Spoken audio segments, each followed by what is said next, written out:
over here! I've been keeping an eye on you for a while now. Huh? You mean us? That's right. If I'm not mistaken, you're also among those who wish to cut down the thorns and pursue the truth. No? And by the looks of it, you're not from Fontaine. Well, you're right on the more about that one, but who are you?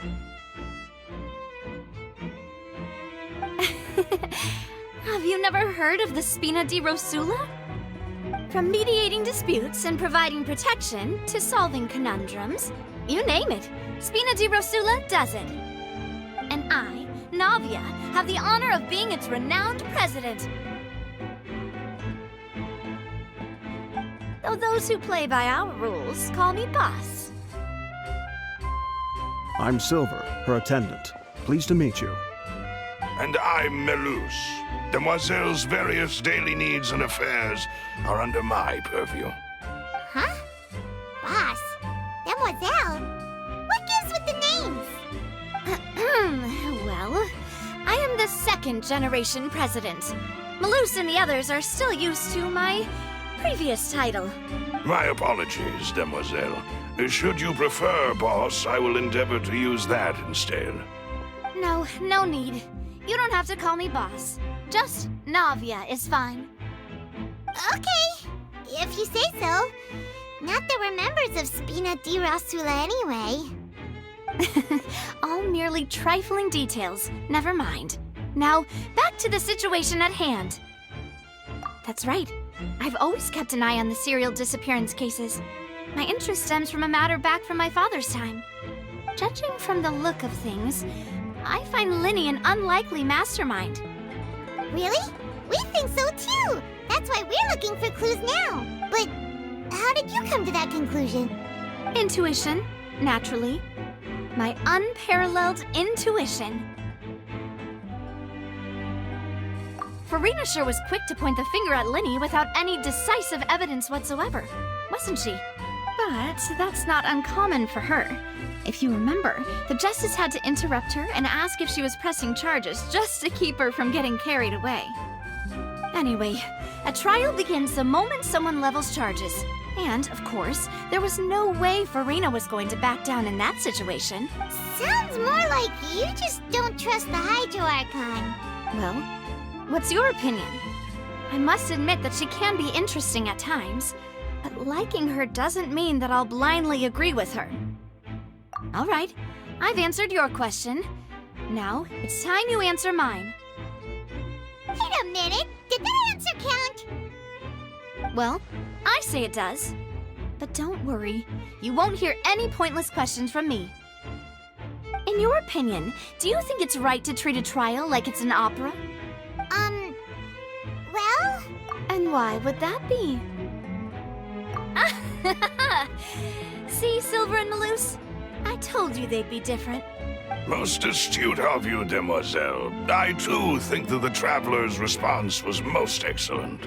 No matter how wonderful the script or how fervent the audience's expectations may be, the trials that go on stage here must be based in fact. And if that can be done, boss, then... All right, that's quite enough, Melus. Anyway, I like your answer. You passed with flying colors. Now, I need to make some preparations, following which our joint investigation shall commence. You two shall be my assistants. Wait! Since when did we become assistants? Oh, well, I can be the assistant, sure. Or your companion, if you like. I'm really not that fussy. That's more like it. Far be it from me to brag, but I believe that Demoiselle's intuition will be instrumental in uncovering the truth. You wish to save a friend from false accusations, and we wish to unravel the disappearances. In this sense, our goals are aligned. You have a point. Huh. You're quite the talker, aren't you, mister? And what about you over there? What do you think? You seem like you've got something on your mind. I have nothing to add. Oh, alrighty. We'll be making some preparations first. Just be sure to let us know if they start revealing Linny's tricks.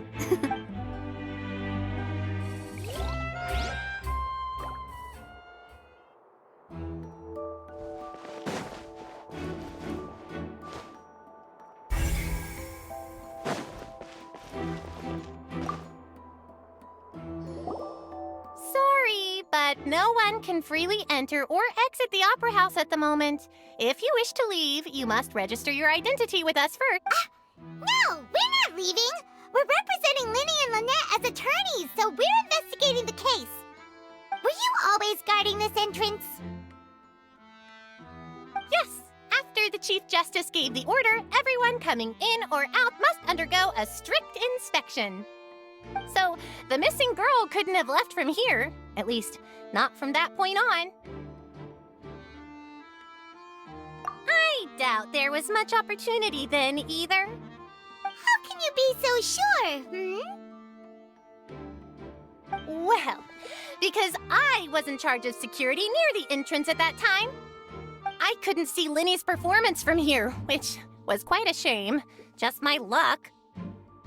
But still, I did not abandon my post, and I stayed put no matter how loud the applause was.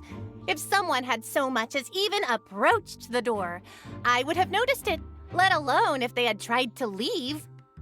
We Melusines are good at that sort of thing, you know. So, it's safe to say the girl couldn't have left through here.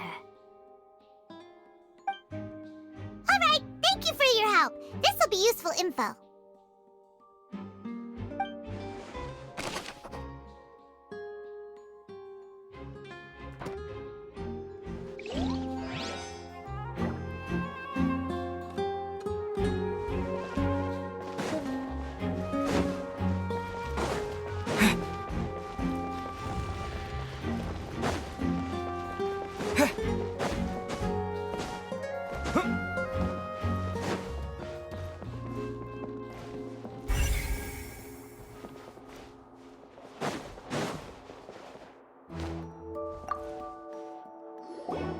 I see that you're investigating the area. Well, it just so happens that I'm interested too. If you find any new and interesting leads, be sure to share them with me, all right? We don't have too many thoughts yet.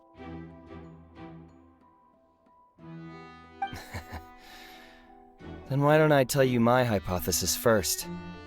The way I see it. And I'll start it with that loud thud. The thud? Oh, you mean the sound that happened during the countdown? Yes, exactly. It wasn't terribly loud, but I suspect that most people heard it. It's just that everyone was awaiting the results of Linny's trick with bated breath, so no one paid it much mind. But now that the incident has happened, the thud has become an important clue. That makes sense. So, what do you make of it? I'm of the opinion that it may have been the sound of Linny's accomplice. Lynette, perhaps. Jumping atop the water tank or something like that. And when the pyrotechnics went off, she cut the rope, sending the water tank crashing down. Wait, wasn't the noise we heard too loud for that? Perhaps the balance wasn't right, leading to a particularly rough landing. Oh, that's true. I suppose I must reconsider.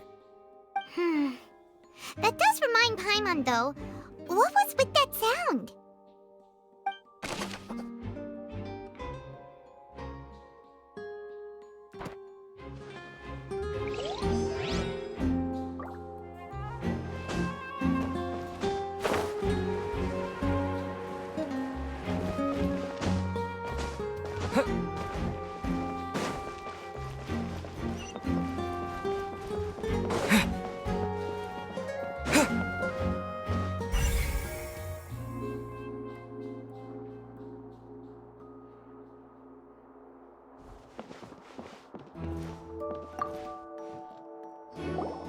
So this is the rope that broke and caused the water to...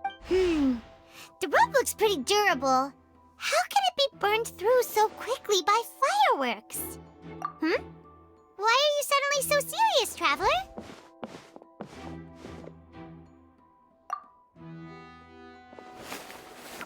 Whoa! Look! This bit is made from different material! Most of it was burned away, but there's still a little bit of it left. So if a rope meant to hold something was made with that kind of material in it, then that means... Wait, why don't you write all this down? Let's take notes.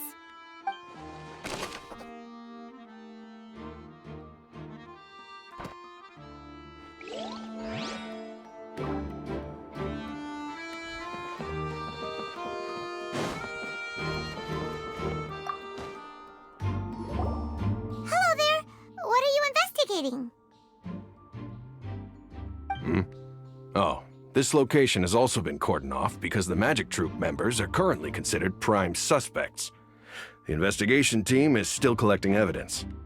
The seats were all booked in advance, so we were able to deduce the missing woman's identity by checking the guest list. Sure, it's not like this is confidential information. We will publish it later anyway when we petition the public to help us find the missing person. Her name is Halsey. She's a painter from Fontaine who's made a bit of a name for herself. Apparently, she wasn't a regular at the Opera House, but she'd been feeling some pressure with her work lately, which made her decide to come see the magic show. The Magic Troop members all claim not to know her, and we have looked into her social connections. It seems that she has no personal grievances or conflicts of interest with the suspects. Simply put, she wasn't related to the Magic Troop at all, which matches the features of the previous serial disappearances. Were the victims of previous cases also chosen at random? That's how it seems to us, in any case. Apart from the fact that they were all young women of around the same age range, there really weren't any other connections between them. Okay then. No need to be so formal. If you do happen to see the missing girl, please be sure to contact us. It is of utmost importance that we get to the bottom of these disappearances.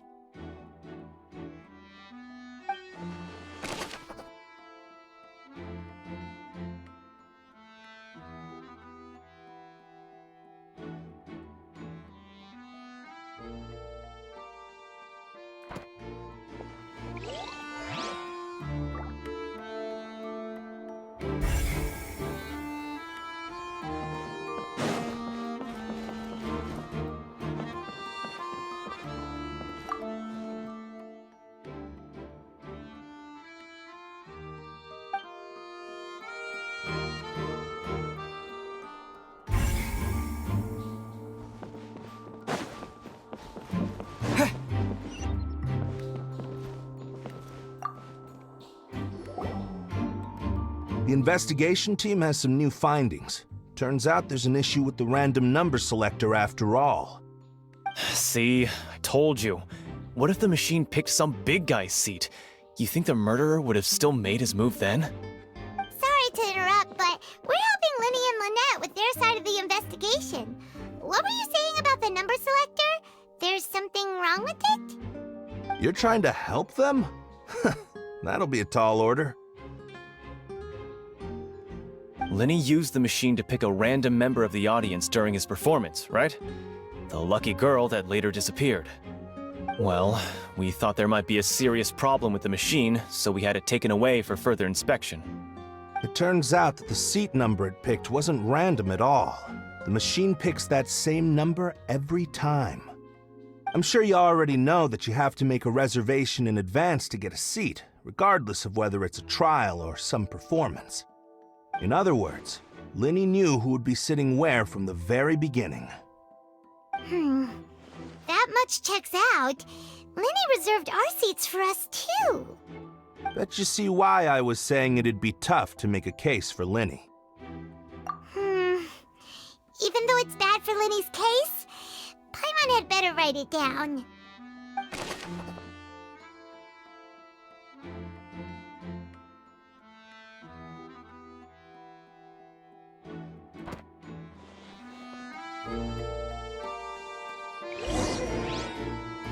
We've checked everything of note here at the performance venue.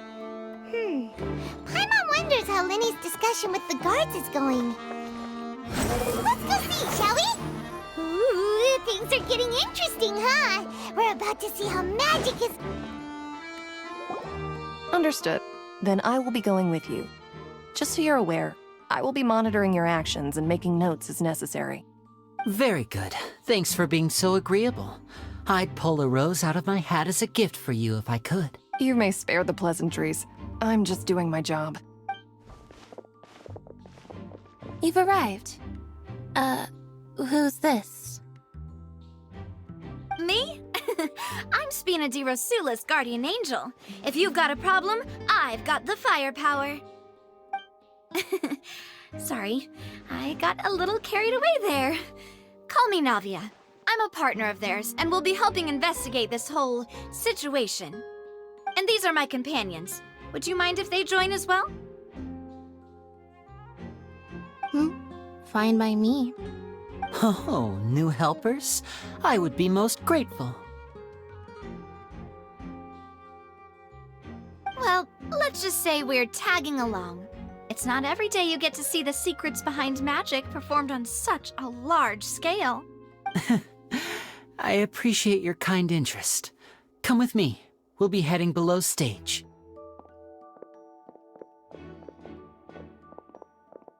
Huh? Below stage? Yes, a world of secrets is hidden beneath this magic box, prepared specifically for this switcheroo trick. But before I reveal everything, you should have a look first. Notice anything strange here?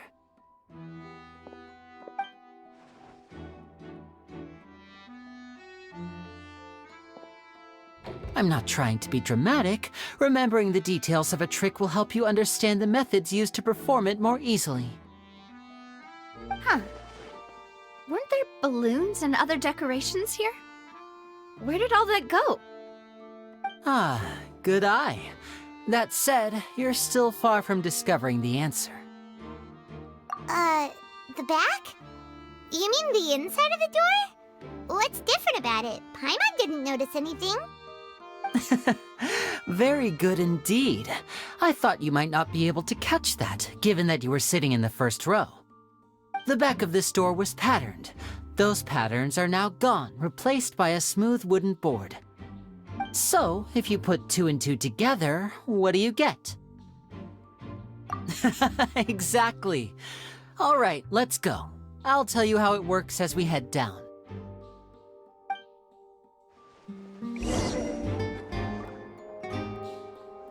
Oh, so there was a passageway under the magic box!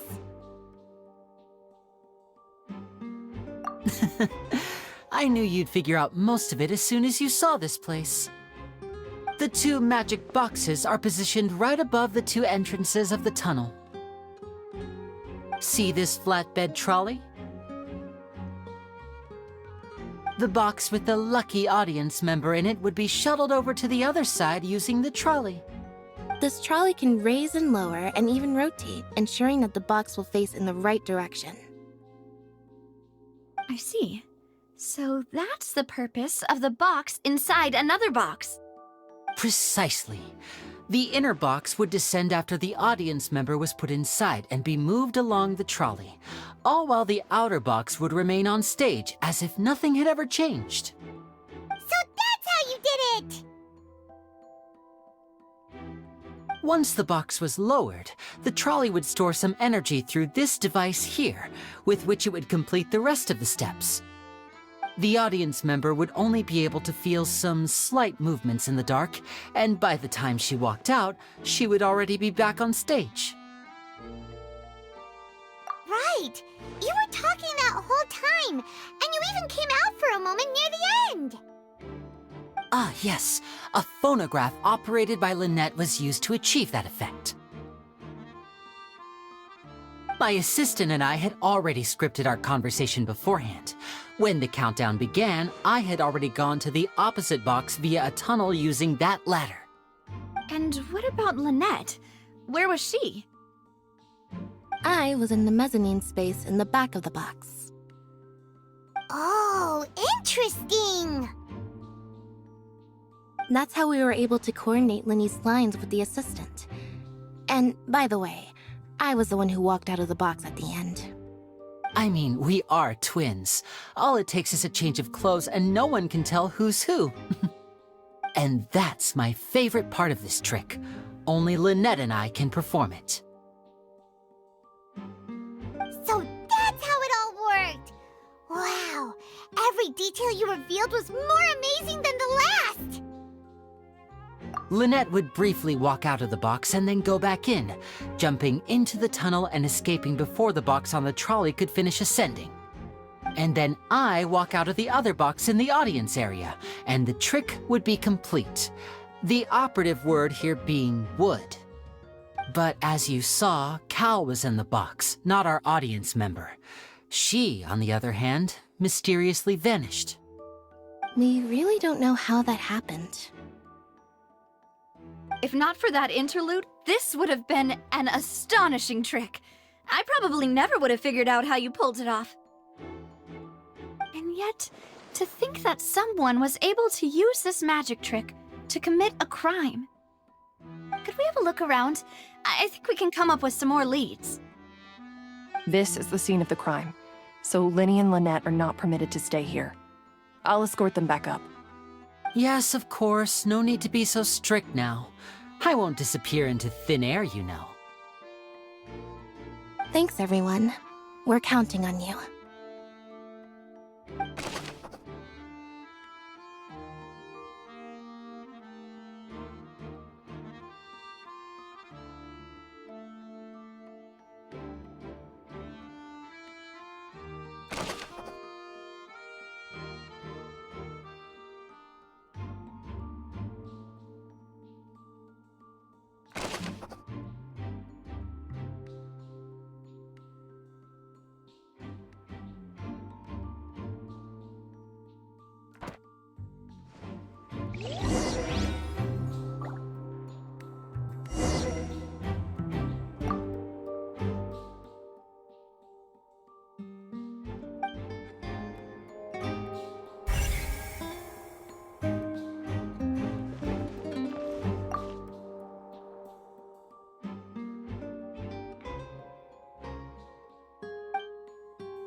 What's this?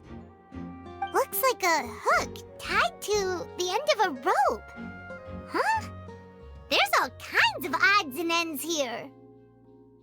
Perhaps it was a prop for a different trick.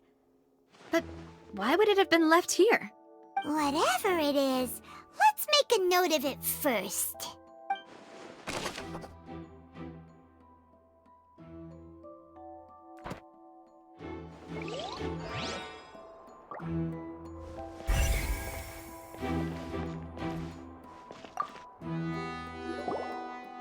The floor is wet. Please be careful not to slip.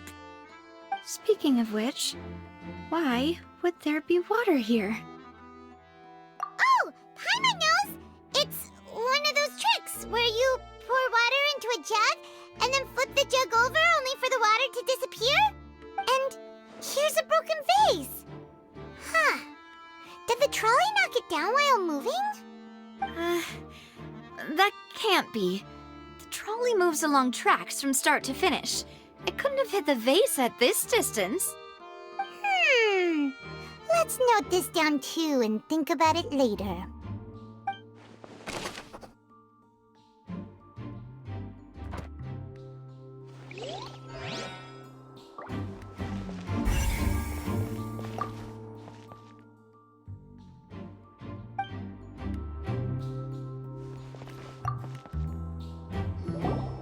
Oh, these are the clothes that the lady chosen from the audience was wearing, right? Her clothes are here, but she's nowhere to be found. Right. And do you really need to do that if you're kidnapping them? Ugh, this is so confusing. Paimon doesn't want to be a detective anymore.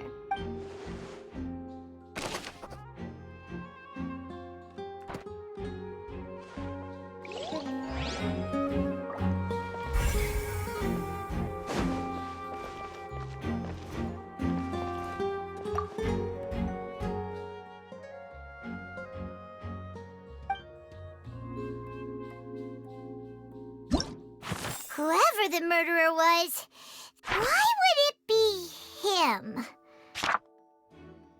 People need... This is probably... Paimon doesn't get this at all.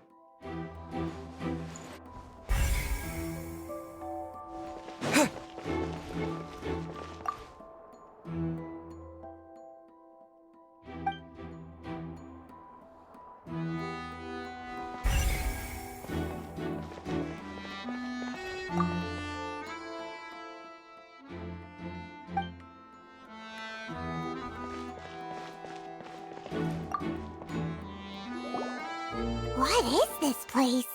It seems someone could fit through here. Could this have been the suspect's escape route? Alone, perhaps. But if they had to pull another person with them, the space would be too narrow. But there are no other ways in or out of here. Oh, you're right! Let Paimon write that down.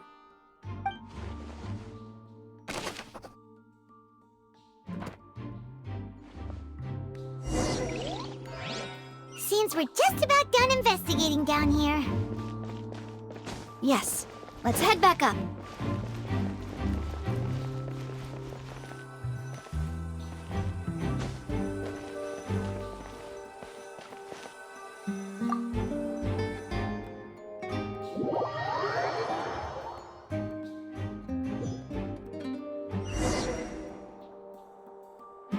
Well, we've ascertained the state of the crime scene. Let's find a place to sort out our findings once Malus returns. It seems to me that there are several things that don't add up here. Apologies for the wait, demoiselle. So, what did the guards say? Did the criminal escape through the vent? They believe the odds of that are very low, since the vent leads to the Opera House's basement. The guards have checked the area carefully. No one left through the basement during the performance or after the incident, and no one was found hiding there. So the tunnels become like a secret chamber then! You know, like the kind you usually see in novels. The plot thickens. Halsey's disappearance and Cowell's death are both quite inexplicable. No wonder Farina was so confident in her accusation. All the current evidence points toward Linny and Lynette. In other words, the charges are very likely to be upheld unless we make some considerable progress. Charges and then trial. So if the charges are upheld, they'll announce a sentence? That's right. This is how a trial goes in the Opera House. During the proceedings, the Chief Justice and the Oratrice will hear statements from both sides. That's right. This is how indemnitium is produced. The statements from both sides, the defenses from attorneys, witness testimonies, and even the audience's emotions will all be projected on the Oratrice. To put it simply, it's as if the Oratrice has its own will, and is a judge in its own right. This also precludes any kind of favoritism on the part of the Chief Justice. And not that this has ever happened anyway.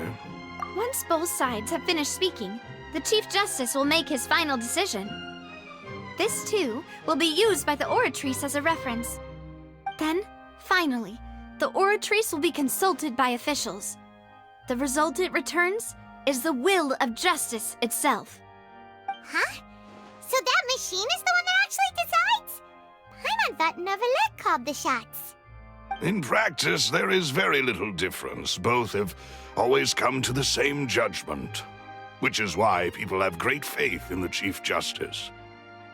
Ah, yes, the guards also asked me to convey that none of us will be allowed to leave this place before the trial. Huh? Why? Because we've chosen to act as the twins' proxies. That makes us persons related to the case. They're concerned that we might be colluding with outside parties, or that we might find outside help to disrupt the case.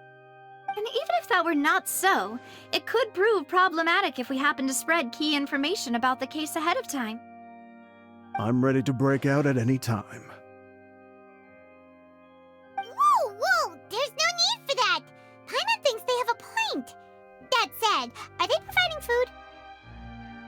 Of course. I just hope you don't mind the lack of options. I'm afraid that catering to all tastes is not in the cards, nor is any guarantee of balanced nutrition.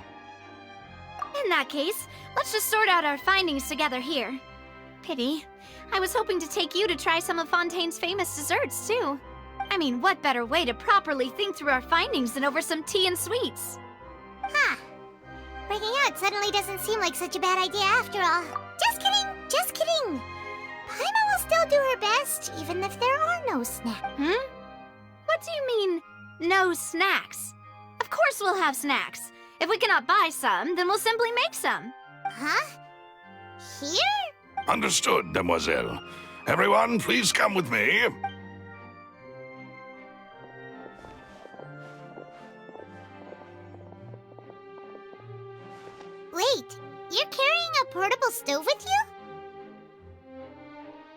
Yes, I must be prepared to meet the demoiselle's baking needs whenever the fancy strikes her.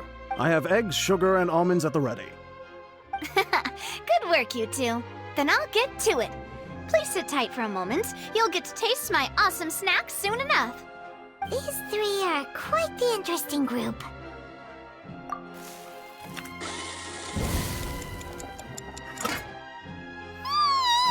And Paimon thought it smelled good while it was still in the oven. Oh, it's even better now. Paimon can't stop drooling. From the way you had these two guys carrying all that stuff around, Paimon thought you'd have them do more during the baking process. But you ended up doing the entire thing by yourself. Beating the egg whites, grinding almonds, everything. I was applauding. And I was giving encouraging smiles. Paimon was just thinking, aren't you worried about getting your fancy dress dirty beating egg whites and baking like this? Well, I don't think it's carved in stone anywhere that fancy ladies can only read books, sip tea, ride horses, and play the piano. I just really enjoy making snacks. Don't underestimate beating egg whites, by the way. It's a real arm workout. You also need to beat them to just the right consistency, or your macarons will crack. Anyway, give these a try, fresh out of the oven. There's 3 for each of us. Only 3? Well, eating too many sweet treats might send all that sugar to your head. You wouldn't be able to think clearly about the case on a sugar rush, would you? Tea is ready to be served as well. This is Demoiselle's favorite, strong black tea with a floral fragrance that clears the mind and lifts the spirit. No need for concern, I'm merely doing as I should.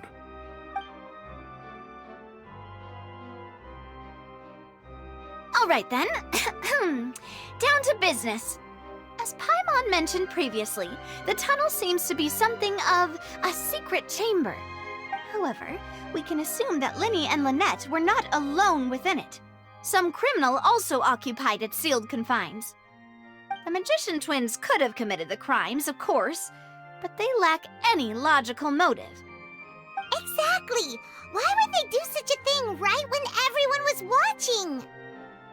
The flower vase and the thud we heard during the performance could indicate some altercation between Halsey and the criminal in the tunnel, resulting in the shattering of the vase, the discarding of her clothes, and her abduction. Perhaps the criminal thought that since she was chosen from the crowd, she would be too easy to identify if she was still wearing the same clothes. Paimon thinks that makes sense, but the real trouble is... True. None of the clues we found thus far support the existence of this third person. But the only people left to consider are both technically victims, whether it's the missing girl, Halsey, or poor Cowell. Huh. Could Halsey have secretly made modifications to the magic props in order to murder Cowell before making her escape? That's right. And even if she had tampered with the setup, she would need to understand the entire trick to pull it off. Nor does she have any motive. The guard said that she has never had any dealings with the Magic Troop's members. Were we not thorough enough in our search? From the sound of things, this is turning into an impossible cake. Your macarons are amazing, though, Navia. They smell great! They're nice and crisp and super sweet. They are my specialty, after all. And I see you've already had 5 of them. What? 5? Oh, that can't be right. Paimon only counted 3, honest. Please don't worry about it. At my age, a few less sweets might actually be a good thing. No. Being greedy is one thing, but Paimon knows how to count. Besides, Paimon knows that if she ate too many, then others wouldn't have enough. Wait, even you don't believe Paimon?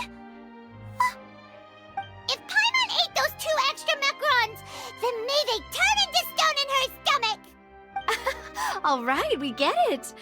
Well, I suppose one of us might have gotten too engrossed in our chat and eaten them by mistake. No big deal. Maloose, set up the stove again if you would. Huh? What are you doing? Making sure everyone gets 3 macarons, of course?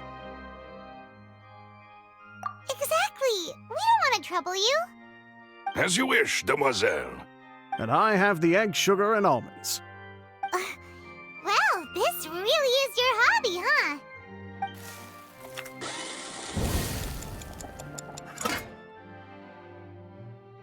Well, that's it for snack time. I'm going to have another look around the area. I don't know what we're looking for yet, but we've still got some time. As attorneys, I suggest the two of you think the case over again. It would be awkward if you got all tongue-tied on stage during the trial. All right, thanks for your help and for the snacks. It was nothing. A small task for the Spina di Rosula. Silver, Malouse, it's time to go. I'll be back if I find anything new.